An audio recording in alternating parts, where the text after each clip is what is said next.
Бәріне сәлем.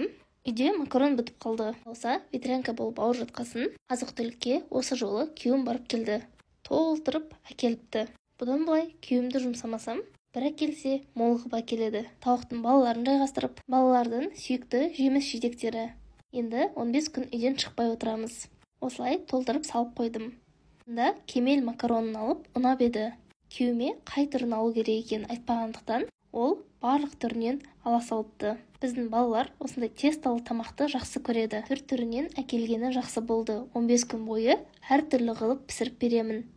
Мені де ұмытпай осындай шоколад, крупаларды контейнерға құйып, осылай жайғастырдым. Бұл макарондардың бағасы да қолжетімді, дәмі де жұмсақ күшті екен.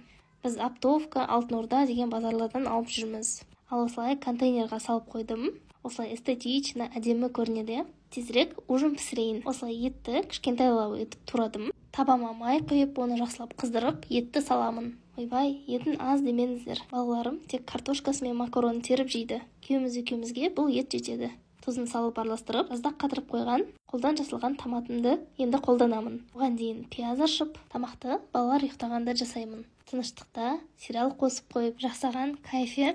Осылай пиязын салып, картобын ашып турап, жанына сәбіз де қосамын. Менің ең бірінші үйренген тамағым бұл макарон. Салуы ең оңай.